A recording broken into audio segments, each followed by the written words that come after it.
మన బతుకుల మీద కబ్జా, మన వనరుల మీద కబ్జా, మన మీద దోపిడీ జరుగుతుంది. కాబట్టి వాళ్ళ ఈ కాంట్రడిక్షన్, ఈ వైరుధ్యాన్ని ఎట్లా అర్థం చేసుకోవాలా అంటే, ఒక క్యాపిటల్ వచ్చి ఒక ప్రజా జీవితాన్ని ధ్వంసం చేస్తుంది అనడానికి ఇప్పటి వరకు అనేక నమూనాలు ప్రపంచంలో ఉన్నాయి.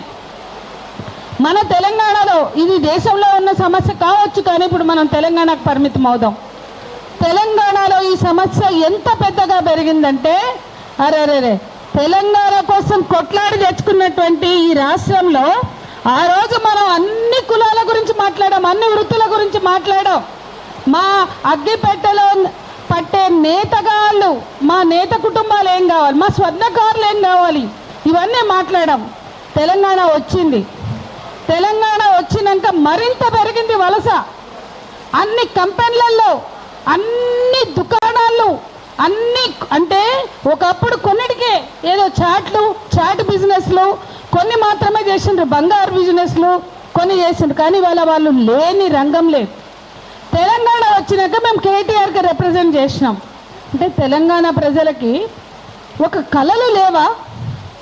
పిల్లల్ని బతికించుకోవాలా, పిల్లల్ని చదివించుకోవాలా, పిల్లల్ని పెంచుకోవాలా, అది ఏ కులమైనా కావచ్చు. వాళ్ళకి ఏ కళలు లేవా? కళలు నిషిద్ధమా? అంటే తెలంగాణలో ఏం జరుగుతుంది తెలంగాణ గ్రామాల్లో అంటే, ఒకరోజు పనికి పోతే వచ్చిన పైసలు 3 రోజులు తాగి పంటారు, 3-4 రోజులు తాగి పన్నంక పైసలు అయినాక మళ్ళీ పనికి పోతారు, కరువు పనికి కానీ ఏ పనికి కానీ. అంటే తెలంగాణలోని ఎట్లా చూస్తుంది ప్రభుత్వం? ఎందుకు స్కిల్ డెవలప్మెంట్ ప్రోగ్రామ్స్ చెయ్యదు? మేము స్పష్టంగా 2016-17లోనే సెమినార్ పెట్టి ఆయనకి మెమోరాండం ఇచ్చినాం. ఏమనంటే, తెలంగాణ యూత్ పొంకనాలు కొట్టుకుంటూ మందు దాగి లుంగి లేగబెట్టి చీట్ల పేకలు, లేకుంటే ఊర్ల పొంటి పోతే పేకాటలు, మందు కొట్టుడు, మొత్తం కూడా పొంకనాలు కొట్టుకుంటూ పోరంబోకులుగా బతుకుతున్నారు. తెలంగాణ గ్రామాల్లో మేము సర్వే చేసినాం. 45 ఏళ్ళు వరకే చాలామంది యువకులు లేదా మధ్య వయసు అంటే 50 ఏళ్ళు రాకుండా చచ్చిపోతున్నారు. 35 నుండి 45 ఏళ్ళ మధ్య ఉన్న యువకులు ఏ కులపోయినా కావచ్చు, ఏ వృత్తి వాళ్ళైనా కావచ్చు, చచ్చిపోతున్నారని సర్వే ఇచ్చాం. ఏం చేయాలి? టైల్స్ పని, కార్పెంటరీ పని, హైదరాబాద్లో ఏడన్నా అపార్ట్మెంట్ కట్టని, ఆ అపార్ట్మెంట్ రఘు కట్టని, పృథ్వీ కట్టని, నేను కట్టని, విమాన కట్టని, కానీ పని చేయడానికి వచ్చేటోళ్ళు ఎవరు? అంటే తెలంగాణ ఉద్యమం అంతా మూత మోగినం ఏంటో తెలుసా? ముంబై అంతా పాలమూరు లేబర్ కట్టిండ్రు. తెలంగాణ అంటే బొంబాయి, బొగ్గుబాయి, దుబాయ్ అన్నారు నేతలు. మరి ఈ తెలంగాణ బుర్జ్ ఖలీఫా కట్టిన తెలంగాణ యువత కార్మికులు ఇవాళ ఎందుకు ఇట్లాంటి బతుకుతున్నారు? ఇది తెలంగాణ సాధించుకున్న 10 ఏళ్లలో కూడా అంటే వాళ్ళకి నైపుణ్యం. ఎందుకంటే ఇప్పటి వరకు ఈ రేవంత్ రెడ్డి ప్రభుత్వంతో సహా నేను చెప్తున్నా, 14లో వచ్చిన తెలంగాణ 26కు వచ్చిన 12 పుష్కర కాలం గడిచింది. తెలంగాణ యువత కోసం నైపుణ్యం పెంచడానికి స్కిల్ డెవలప్మెంట్ ప్రోగ్రామ్స్ ఉన్నాయా? వాళ్ళకి మార్కెటింగ్ టైఅప్లు ఉన్నాయా? గత పాలకులన్నా చేసిండ్రు కొంచెం, అలా సీమాంధ్ర పాలకులే కావచ్చు, వాళ్ళు ఇచ్చిన అంటే మహిళలు తయారు చేసే ఉత్పత్తులకి డ్వాక్రా బజార్లు, తరణి బజార్లను పెట్టారు. ప్రతి జిల్లా కలెక్టరేట్లో వాళ్ళు వస్తువులు అమ్ముకోవడానికి అవుట్లెట్స్ పెట్టారు.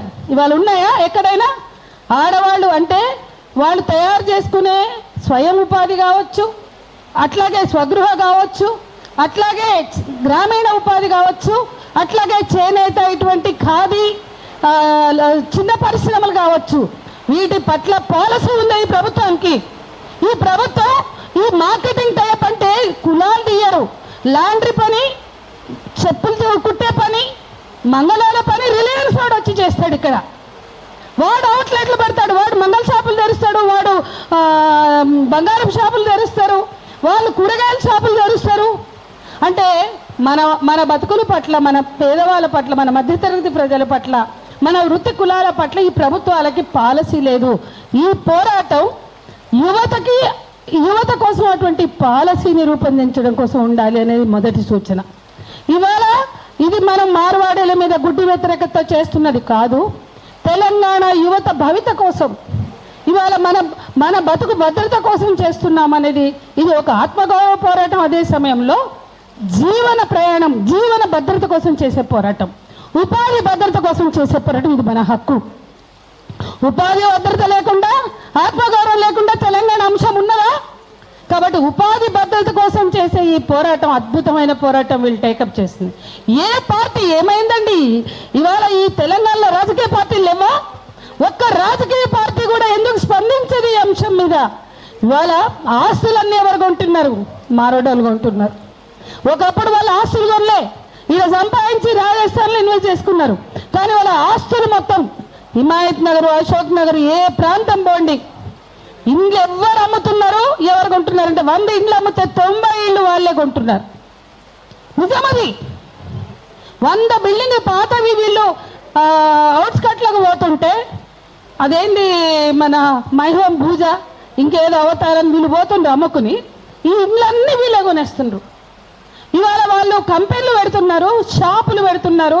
ఈ బంగారం ఇదే ఇప్పుడు ఈయన చెప్పిండు, మా ఇంటి ఎదురుగా శ్యామ్ కృప ఉంటుంది, పక్కనే శ్యామ్ ఎలిగెంట్ ఉంటుంది.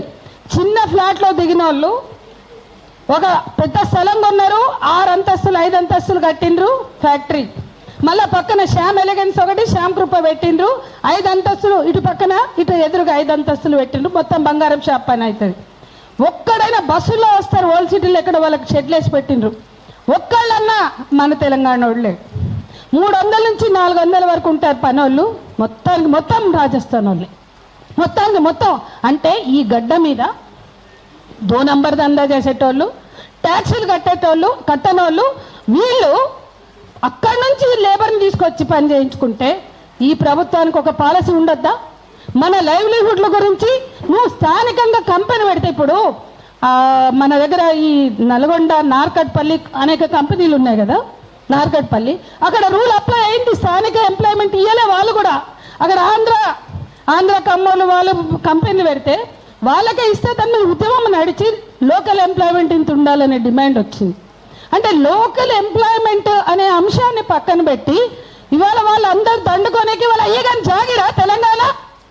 ఎందుకు ప్రభుత్వం ఈ విషయంలో పట్టించదు? అందుకని రెండో డిమాండ్ వాళ్ళందరి దగ్గర ట్యాక్స్ వసూలు చేయమనండి.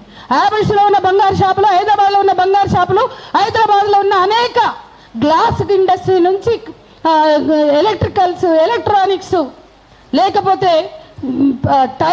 టైల్స్ రంగం మొత్తం వాళ్ళదే. గుండుగుత్త వాళ్ళకి ఇచ్చేసిండ్రు. ఈ వీళ్ళందరి దగ్గర ట్యాక్సులు వసూలు చేయమనే డిమాండ్ కూడా పెట్టాలి. ఈ ప్రభుత్వానికి మనం మేలు చేస్తున్నామా, ఎవడు మేలు చేస్తుందో కూడా తెలవాలి. అందరూ 2 నంబర్ దందాగాళ్ళే. బేగం బజార్ మొత్తం 2 నంబర్ దందానే. వాళ్ళు ఎంత గొప్పగా మాట్లాడతారంటే, మనం వెళ్తే బిల్లులు ఇయ్యరు, మనము ఆన్లైన్ పేమెంట్ చేస్తాం. మీరు నేను ఛాలెంజ్ చేస్తున్నా, బేగం బజార్ పోయి ఆన్లైన్ పేమెంట్ చేసి ఏదైనా కొనండి. మన కూరగాయలు కొత్తిమీర కట్టకుంటే మనకు ఆన్లైన్ పేమెంట్. నువ్వు రోడ్డు మీద ఉల్లిపాయలు కొన్నా, టమాటాలు కొన్నా, కొత్తిమీర కొన్నా ఆన్లైన్ పేమెంట్, ఫోన్లు తీస్తున్నావు, పేమెంట్ చేస్తున్నాం. ఇదే పేమెంట్ మీరు బేగం బజార్లో చేయగలరా? అంటే అంత లెక్కపత్రం లేని బిజినెస్లు వాళ్ళు చేసి ఇక్కడ ఆస్తులు కొని అపార్ట్మెంట్లు కడుతున్నారు. వీళ్ళ కట్టే అపార్ట్మెంట్లలో వాళ్ళ సంఖ్య ఎంత పెరిగింది. వీళ్ళు చిన్న వ్యాపారుల కాడ నుంచి పెద్ద కాంట్రాక్టర్ల వరకు పోటీ ఇస్తున్నారు. ఇది కొద్దిమంది సమస్య కాదు. తెలంగాణ అభివృద్ధితో ముడిపడి ఉన్న అంశం, తెలంగాణ సంస్కృతితో ముడిపడి ఉన్నది.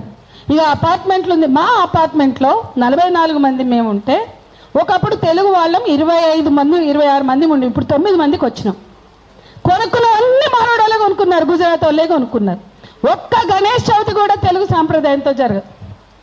వాళ్ళలో ఎవరూ తెలుగు సాంప్రదాయాన్ని పట్టించారు. బతుకమ్మను పెట్టారు, మన హోలీ పండుగ చేయరు. హోలీ అంటే వాళ్ళకు కూడా ఉంటుంది కాబట్టి వాళ్ళు డిఫరెంట్గా చేస్తారు.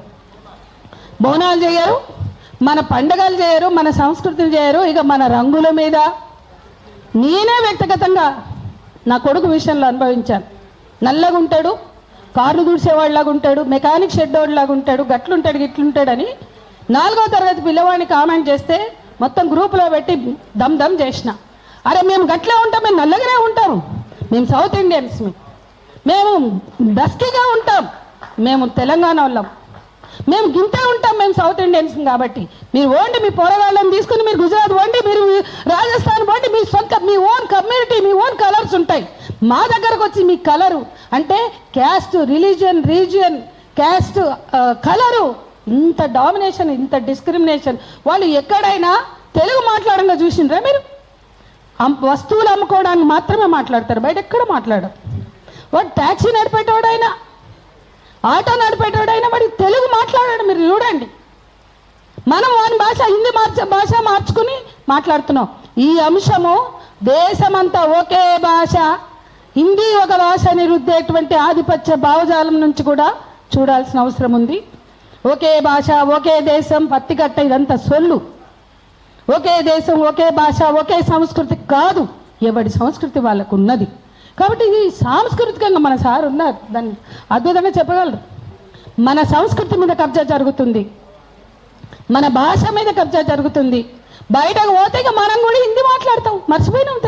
తెలుగులో మాట్లాడుతున్నామా ఎవరితోటైనా? బయటకు పోయి నాకు చెప్పండి, మీరు ఎంత మారిపోతున్నాం, ఎంత పరాయీకరణ జరుగుతుంది.